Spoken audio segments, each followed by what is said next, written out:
हूं आपके साथ पूजा मोहन पांडे। बुलेटिन की शुरुआत बड़ी और अहम जानकारी के साथ करेंगे। बड़ी खबर सामने आ रही है इस वक्त। देहरादून कांग्रेस को नया प्रदेश अध्यक्ष मिल चुका है। माफ कीजिए, आपको बता दें कि नेता प्रतिपक्ष मिल चुका है। काफी लंबे इंतजार के बाद करण माहरा का ये कहना है यशपाल आर्या के नाम पर मुहर लग चुकी है। कांग्रेस ने करण माहरा को प्रदेश अध्यक्ष बनाया है, तो यशपाल आर्या को नेता प्रतिपक्ष बनाने का ऐलान हुआ है। 26 दिन की मशक्कत के बाद आखिरकार कांग्रेस ने उपलब्धि हासिल कर ली है, और ये उपलब्धि कुछ और नहीं, जो कि 2-3 दिन में हो जाना चाहिए था, वो उसके पीछे 26 दिन खर्च किए कांग्रेस ने। उत्तराखंड के प्रदेश अध्यक्ष, नेता प्रतिपक्ष और विधायक दल के उपनेता की नियुक्ति हो चुकी है। बेहद चौंकाने वाले अंदाज में कांग्रेस ने पूर्व विधायक करण माहरा को कांग्रेस का नया कप्तान बनाया है, जबकि हाल में भाजपा छोड़कर कांग्रेस में शामिल हुए यशपाल आर्य को नेता प्रतिपक्ष की भूमिका सौंपी गई है।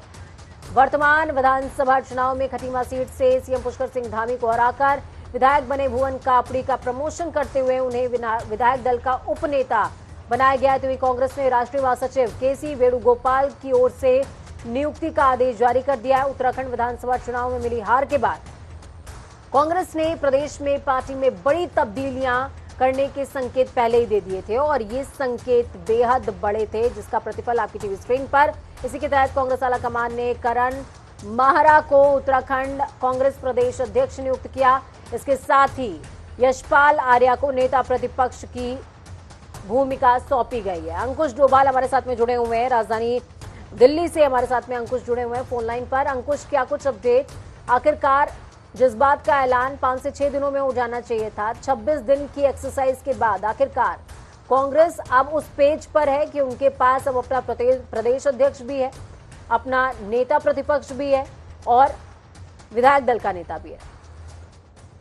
बिल्कुल, देखिए पूजा, 5 राज्यों में कांग्रेस की बुरी हार के बाद कांग्रेस ने एक एक करके राज्यों में अध्यक्ष पद की कमान जो है वो सौंपना शुरू कर दिया। अगर बीते कल की हम बात करें तो पंजाब में जो है राजा वरिंग को अध्यक्ष की कमान दी गई, और अब हम देख रहे हैं कि पहाड़ी राज्य उत्तराखंड में भी एक बड़ी जिम्मेदारी जो है वो कुमाऊं की ओर जाती हुई नजर आ रही है। पार्टी ने अल्मोड़ा जनपद से रानीखेत विधानसभा क्षेत्र से जो पूर्व विधायक रहे हैं करण माहरा, उनका चयन किया, और माना यह जाता है कि पूरे उत्तराखंड में और पार्टी के अंदर, संगठन के अंदर उनका वर्चस्व रहता है। इसके अलावा यशपाल आर्य को विधायक दल का नेता चुना गया है। इसके अलावा मुख्यमंत्री पुष्कर सिंह धामी को खटीमा सीट से हराने वाले भुवन कापड़ी, जो कि युवा नेता हैं कांग्रेस के हैं, उन्हें भी एक बड़ी जिम्मेदारी दी गई है, और डिप्टी सीएलपी के रूप में उन्हें एक बड़ी कमान यहाँ पर दी गई है। उत्तराखंड कांग्रेस में एक बड़ी समस्या रहने ये वाली है, क्योंकि गढ़वाल में जो है समस्या देखने को मिली, खींचतान पूरे चुनाव में देखने को मिली, कुर्सी की खींचतान देखने के लिए मिली। तो अब गढ़वाल की जो बेल्ट है उसे किस तरीके से एडजस्ट किया जाएगा, क्योंकि तमाम जो तीनों बड़े पद हैं वो कुमाऊं की ओर दिए गए हैं। तो गढ़वाल के जो लोग हैं, गढ़वाल के नेता हैं, अंकुश, मैं आपसे भी समझना चाहूंगी। देखिए, अगर हम उत्तराखंड की सियासत में कांग्रेस की भूमिका की बात कर लें तो कांग्रेस हमेशा से ही हरीश गुट, हरदा गुट और प्रीतम सिंह के गुट में बटी हुई रही है। लेकिन क्या मौजूदा वक्त में जिस तरीके से आलाकमान ने निर्णय लिया है, हालांकि 26 दिन लगाए हैं ये निर्णय लेने में, क्या इसके बाद बागीपना कम नहीं हो जाएगा? क्या इसके बाद क्लैशेस कम हो जाएंगे? इस बात की तरफ इसको हम किस तरीके से देख सकते हैं? बिल्कुल, देखिए पूजा, माना ये जा रहा है कि कांग्रेस को जिस तरीके से हार 5 राज्यों में देखने के लिए मिली है, उसके बाद एक बड़ी एक्सरसाइज के बाद, मेंटल एक्सरसाइज के बाद ये तय किया जा रहा है कि किन नेताओं को बड़ी जिम्मेदारी दी जाए।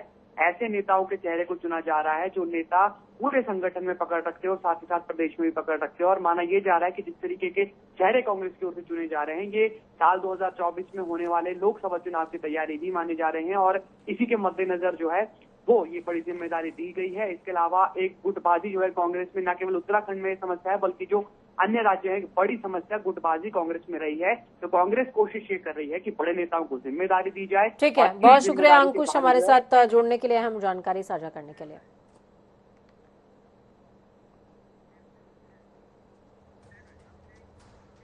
भगवान श्री राम का जन्मोत्सव रामनवमी आज देश भर में मनाया गया। ये त्योहार भगवान विष्णु के 7वें अवतार भगवान राम के जन्म के उपलक्ष्य में मनाया जाता है। हिंदू कैलेंडर के अनुसार रामनवमी चैत्र मास के 9वें दिन मनाई जाती है। अयोध्या में भी रामनवमी का त्योहार हर्षोल्लास के साथ मनाया गया। भगवान राम का सबसे पहले दूध से अभिषेक किया गया, जिसके बाद भगवान रामलला की आरती उतारी गई। आरती उतारने के बाद उन्हें 56 व्यंजनों का भोग लगा है। साथ ही करीबन 2.5 कुंटल पंजीरी और 5 कुंटल बूंदी के साथ सभी प्रकार के मेवा, मिष्ठान, फल आदि का भोग लगाया गया। भोग का प्रसाद रामलला के भक्तों में बांटा गया है। रामनवमी के मौके पर पूरी रामनगरी राममय नजर आई। हर तरफ राम नाम की गूंज, राम नाम का जयकारा ही सुनाई दे रहा था।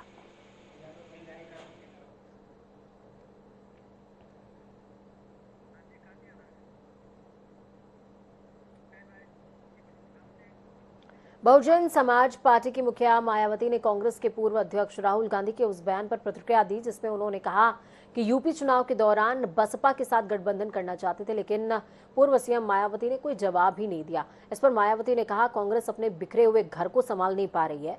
उन्होंने कहा कि राहुल का मुझे सीएम बनाने का बयान बेहद गलत है। मायावती ने कहा, मैं राहुल गांधी के बयानों का खंडन करती हूँ और किसी पर टिप्पणी करने से पहले 100 बार सोचना चाहिए। इसके साथ ही पूर्व सीएम ने आरोप लगाया कि कांग्रेस ने दलितों के लिए कुछ नहीं किया। आपको बता दें कि वायनाड सांसद राहुल गांधी ने शनिवार को यह दावा भी किया कि सीबीआई, ईडी और पेगासस के जरिए बनाए जा रहे दबाव के चलते मायावती दलितों की आवाज के लिए लड़ी नहीं और भाजपा को खुला रास्ता दे दिया।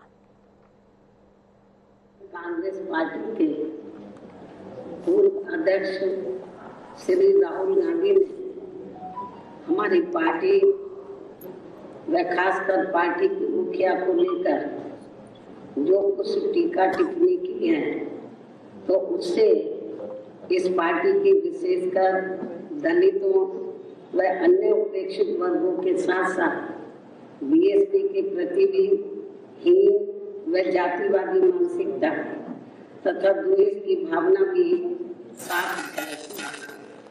कांग्रेस के पूर्व अध्यक्ष श्री राहुल गांधी का कल सार्वजनिक तौर पर ये कहना कि कांग्रेस द्वारा यूपी विधानसभा चुनाव में बीएसपी के साथ गठबंधन करने व मुझे सीएम बनाने के ऑफर पर मैंने ना कोई जवाब दिया तथा इस बारे में उन्होंने बात तक भी नहीं की है, ऐसा उनका कहना है।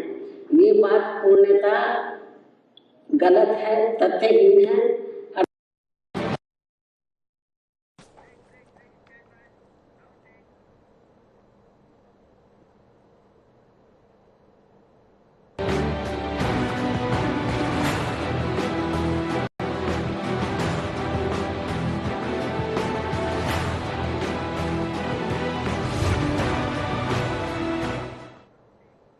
ब्रेक के बाद एक बार फिर से आप सभी का स्वागत है। गाजियाबाद जिले में बढ़ते अपराध की रोकथाम के लिए पुलिस की ओर से जिले के हर एक थाने में एसएसपी के आदेश के बाद हिस्ट्री शीटर का सत्यापन किया जा रहा है। इसी के चलते लोनी सीओ रजनीश कुमार उपाध्याय ने थाना लोनी पर हिस्ट्री शीटरों को बुलाकर उनका सत्यापन कराया और उनकी स्थिति के बारे में जानकारी साझा करी है। सीओ रजनीश कुमार उपाध्याय ने थाने पर पहुंचकर हिस्ट्री शीटर को क्राइम के प्रति सख्त हिदायत भी दी है। और सर्किल के सभी थानों पर एचएस का सत्यापन कराया जा रहा है, भौतिक सत्यापन। उसी के क्रम में थाना कोतवाली लोनी में भी जो इनके 115 एचएस हैं, सबको नोटिस निर्गत किया गया था कि आप थाने पर आकर के अपने भौतिक सत्यापन का कार्य संपन्न कराएं और अपनी अद्यतन स्थिति से पुलिस को अवगत कराएं। उनको ये हिदायत भी दी गई है कि भविष्य में किसी भी प्रकार के आपराधिक कार्यों में यदि आपकी संलिप्तता पाई जाती है तो आपके विरुद्ध कठोर वैधानिक कार्रवाई की जाएगी। इस क्रम में अभी तक 50 से अधिक एचएस अपना सत्यापन कार्य पूर्ण करा चुके हैं और अपनी अद्यतन स्थिति से अवगत करा चुके हैं। वहीं गाजियाबाद साइबर सेल ने फर्जी दस्तावेज बनाकर करोड़ों की ठगी करने वाले 3 शातिर आरोपियों को गिरफ्तार किया। पुलिस की पूछताछ में आरोपियों ने बताया कि ये लोग फर्जी आधार कार्ड से फर्जी बैंक खाते और जीएसटी से फर्जी कंपनी बनाकर विदेशी नाइजीरियन लोगों से साइबर ठगी किया करते थे। हालांकि आरोपी सरगना अभी भी पुलिस की गिरफ्त से बाहर बताया जा रहा है। पुलिस ने आरोपियों के पास से फर्जी दस्तावेज और लैपटॉप भी बरामद किया है। पुलिस को मिले दस्तावेजों से जानकारी हासिल हुई है कि तीनों आरोपियों ने खुलवाए गए बैंक खातों से लगभग 4 करोड़ रुपए की धनराशि की जानकारी हासिल की। पुलिस ने बैंक में पड़ी 9 लाख की रुपए की जो राशि है उसको फ्रीज कर दिया है और अन्य आरोपियों की तलाश की जा रही है। साइबर सेल को कंप्लेन मिली थी, 2 एफआईआर हुई थी हमारे यहाँ और एक कंप्लेन प्राप्त हुई थी, एक इंदिरापुरम थाने में और एक मधुबन बापूधाम थाने में। उसके जब इन्वेस्टिगेशन की गई तो ज्ञात हुआ कि ये जो सुरेंद्र नाम का व्यक्ति है इसके एक फर्जी आधार कार्ड के आधार पे खाते खुलवाए गए हैं, जिसमें इनके द्वारा केमिकल सप्लाई के नाम पे विभिन्न रोग के लिए जो केमिकल्स आते हैं उनकी सप्लाई के नाम से लगभग एक जगह लगभग 24 लाख की और दूसरी जगह लगभग 8.5 लाख की ठगी की गई थी। इस पर जब टीम ने काम किया तो 2 लड़के और पकड़े गए जिन्होंने सुरेंद्र के आधार कार्ड बनवाने में मदद की थी। बाकी अन्य साथियों की तलाश की जा रही है, जल्दी उनकी भी गिरफ्तारी कर आवश्यक वैधानिक कार्रवाई की जाएगी। तो वहीं निजी स्कूलों में फीस वृद्धि को लेकर यूपी माध्यमिक संघ के प्रदेश मंत्री आरपी सिंह ने विरोध किया है। उन्होंने कहा कि लोग अभी कोरोना काल से उबर भी नहीं पाए, ऐसे में सरकार की ओर से फीस बढ़ाने का निर्णय सरासर गलत है, इसे वापस लिया ही जाना चाहिए। संगठन के अध्यक्ष माननीय ओम प्रकाश शर्मा जी आज हमारे बीच में नहीं है। उन्होंने मांग की थी कि इन विद्यालयों के लिए जो वित्तहीन विद्यालय उनकी भी अपनी स्थिति है, वहां के लिए विशेष पैकेज दिया जाए। सरकार को शिक्षा प्राथमिकता में रखनी चाहिए। जो फीस बढ़ाई है कतई नहीं बढ़ानी चाहिए, सरकार को कंपनसेट करना चाहिए, कंपनसेट करके भरपाई करें कि वहाँ विद्यालयों को भी जरूरत है। ये बढ़ाया जाना ये बहुत ही दुर्भाग्यपूर्ण कदम है, दुर्भाग्यपूर्ण है। बहुत से विद्यालय हैं जहाँ संसाधन संपन्न है, लेकिन बहुत से ऐसे विद्यालय हैं जहाँ पर संसाधन नहीं है, वहाँ पर बच्चों की संख्या कम है, फीस कम आती है, इतना बड़ा स्ट्रक्चर है, कर्मचारी है, शिक्षक है, उनको वेतन देना होगा, कैसे दिया जाएगा। सरकार को इस बारे में कार्य करना चाहिए और ये फीस जो बढ़ाई गई इसको वापस लेना चाहिए। लखनऊ में कुछ स्कूलों को माफियाओं से मुक्त कराने को लेकर यूपी माध्यमिक शिक्षक संघ ने अब सड़क पर उतरने का ऐलान कर दिया। यूपी माध्यमिक शिक्षक संघ के प्रदेश मंत्री आरपी सिंह ने बताया कि कोरोना काल में स्कूल बंदी का फायदा उठाते हुए कुछ माफियाओं ने फर्जी दस्तावेजों के आधार पर स्कूल पर कब्जा कर लिया।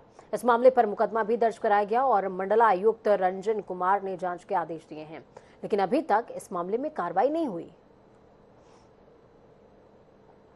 देखिए, राजधानी लखनऊ के प्रतिष्ठित विद्यालय हैं, एक लखनऊ क्रिश्चियन कॉलेज और सेंट टीडर इंटर कॉलेज, इनकी अन्य 4 संस्थाएं और हैं। यहाँ पर शिक्षा माफियाओं ने डिप्टी रजिस्ट्रार चिट्स फंड की मिली भगत से साठगांठ से फर्जी रूप से लालबाग गर्ल्स इंटर कॉलेज की प्रधानाचार्य जो नहीं हो सकती उनको प्रबंधक बना लिया और गुंडागर्दी के आधार पर कब्जा कर लिया। इसके साथ में 5-6 FIR और हुई और इसके बाद में जो यहाँ सेंट टीडर इंटर कॉलेज है, पूरी प्रॉपर्टी है, ये करीब 30,000 करोड़ की संपत्ति है। वहाँ पर विद्यालय चलता था, उस विद्यालय को अलग कर दिया, वहाँ के टीचर्स को अलग कर दिया और एक वहाँ मेथडिस्ट चर्च हाई स्कूल खोल दिया जो नया विद्यालय है, मान्यता भी नहीं है, वो भी पूरी कब्जा कर रहे हैं।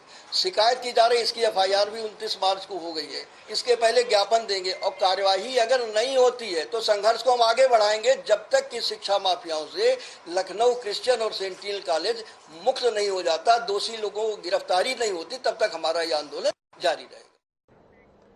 उत्तर प्रदेश में सरकार में गन्ना विकास और चीनी मिल राज्य मंत्री संजय सिंह गंगवार पीलीभीत जिला अस्पताल पहुंचे। इस दौरान उन्होंने अस्पताल में भर्ती पार्टी कार्यकर्ताओं के बेटे का हालचाल जाना। दरअसल राज्य मंत्री को सूचना मिली थी कि उनके एक कार्यकर्ता के बेटे के ऊपर मगरमच्छ ने हमला कर दिया है, जो कि अस्पताल में भर्ती है, जिसके बाद वो तुरंत अस्पताल पहुंचे और उसका हालचाल जाना। हमारे क्षेत्र के गांव देगला के एक कार्यकर्ता के छोटे से बेटे को मगरमच्छ ने उसके ऊपर हमला कर दिया था, पूरी तरह से घायल था। उसको देखने में जिला अस्पताल आया, मेरी CMS महोदय से बात की और उसका इलाज यहाँ शुरू हो गया है। और भी जो मरीज थे उनसे भी मैंने पता करा, तो जो डाइट चार्ट है उस हिसाब से खाना भी मिल रहा है और अस्पताल में देख रहा हूँ कि साफ़ सफाई की व्यवस्था पहले से अच्छी है और डॉक्टर भी अपना काम पूरी ईमानदारी के साथ। सरकार की योजनाओं से किसानों को सीधा जोड़ने के लिहाज से किसानों ने राज्य सरकार और केंद्र सरकार की तारीफ की। इस दौरान लखनऊ के गांधी भवन कैसरबाग में कई किसानों को सम्मानित किया गया। किसानों ने केंद्र सरकार के कृषि विकास कार्यों की प्रशंसा करते हुए कहा कि भाजपा सरकार में किसानों को सरकारी योजनाओं से सीधा जोड़ा जा रहा है, जिससे उन्हें लाभ मिला है।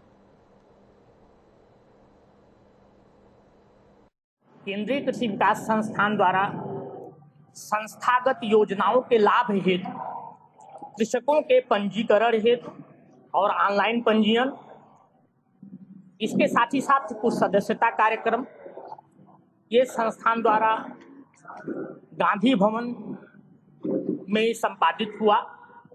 इसमें आप सब लोगों के परम सहयोग की कामना हमने की थी और मुझे लगता है कि आप समस्त लोगों ने समस्त पत्रकार बंधुओं ने बहुत सहयोग किया, इसके लिए हृदय से आभारी हूं। कार्यक्रम का मूल उद्देश्य है कि कृषकों के सीमांत कृषकों के विभिन्न समस्याओं का निराकरण, उनको सशक्त बनाना और भारत राष्ट्र को अंतर्राष्ट्रीय स्तर पर विकसित राष्ट्र स्थापित होने में कृषि और कृषकों के अंश उद्देश्यों को पूर्ण कराना। जिला कासगंज की सहावर पुलिस और एसओजी टीम ने एक 25,000 के इनामी बदमाश को गिरफ्तार कर लिया। दरअसल पुलिस को इत्तला मिली थी कि बदमाश फिर से किसी वारदात को अंजाम देने की फिराक में है, जिसके बाद पुलिस उसकी तलाश में निकल पड़ी। तलाश के दौरान जब पुलिस ने एक बाइक सवार को रोकने की कोशिश करी, उसे फायरिंग कर दी। पुलिस की जवाबी कार्रवाई में एक बदमाश के पैर में गोली लगी है, जबकि दूसरा बदमाश रफू चक्कर होने में कामयाब रहा। सहावर क्षेत्र में पुलिस के ऊपर जब पुलिस ने एक बाइक को रोकने की कोशिश की, जिसके ऊपर 2 लोग सवार थे, उन्होंने पुलिस के ऊपर फायर ओपन किया। आत्मरक्षात्मक पुलिस ने जवाबी कार्रवाई में वो जो अपराधी है सुशिया, वो घायल हुआ है। दूसरा अपराधी आरिफ यहाँ से फरार होने में कामयाब हुआ है। मौके से एक तमंचा, एक मोटरसाइकिल, कुछ जिंदा कारतूस, पुख्ता कारतूस मिले हैं। इसमें एसओजी टीम और थाने की टीम। हरिद्वार स्थित नर कलंक धाम आश्रम का उद्घाटन करने के लिए पहुंचे सीएम पुष्कर सिंह धामी ने चारधाम यात्रा शुरू होने को लेकर कहा कि चारधाम यात्रा में इस बार श्रद्धालुओं की संख्या ज्यादा होने वाली है, क्योंकि 2 वर्षों से चारधाम यात्रा नहीं हो पा रही थी। लेकिन इस बार चारधाम यात्रा में जो भी श्रद्धालु उत्तराखंड में आएंगे, उनकी सुविधा के लिए यात्रा में कोई कमी ना हो, इसके लिए उत्तराखंड सरकार तैयारियां पूरी कर चुकी है, जिससे भी किसी भी श्रद्धालु को कोई समस्या ना हो। वहीं चारधाम यात्रा में गैर हिंदुओं के प्रवेश को लेकर सवाल पर मुख्यमंत्री ने कहा कि जो भी समाज हित में निर्णय होंगे वो अवश्य लिए जाएंगे। इस बार की चारधाम यात्रा में श्रद्धालु और यात्री बहुत बड़ी संख्या में आने वाले हैं। पिछले वर्षों की तुलना में क्योंकि 2 वर्षों तक यात्रा चल नहीं पाई है महामारी के कारण, इस बार यात्रा अच्छी हो, लोगों के लिए सुगम हो, आसान और आरामदायक हो, किसी को कोई परेशानियों का सामना न करना पड़े। जो भी यात्री हमारे यहाँ आए सब सकुशल वापस जाएं, उनकी यात्रा अच्छी हो, इसके लिए हम समूचे प्रबंध कर रहे हैं। अभी ऐसी कोई बात मेरे सामने आई नहीं है और कहीं भी ऐसा जो भी होगा, जो भी उत्तराखंड राज्य के हित में, संत समाज के, धर्म के हित में जो भी निर्णय होगा, हम वो निर्णय लेंगे। हमने अभी एक यूनिफॉर्म सिविल कोड उत्तराखंड के अंदर लागू करने के उस पर अपनी प्रारंभिक कार्रवाई हमने शुरू कर दी है।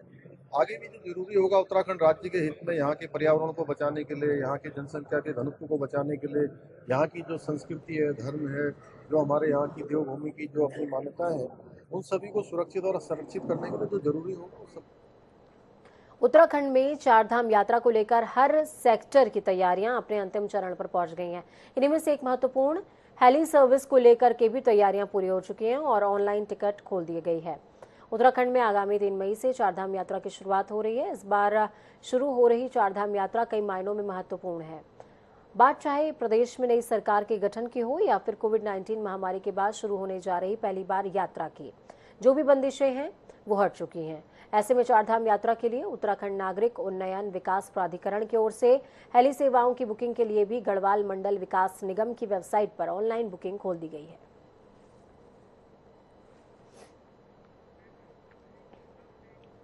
वक्त यहाँ पर छोटे से ब्रेक का। ब्रेक के उस पार खबरों का सफर लगातार जारी रहेगा। बने रहिए जनता टीवी के साथ। हमारी ये कामना है कि आपका आने वाले कल आज से बेहतरीन और सुरक्षित हो। नमस्कार।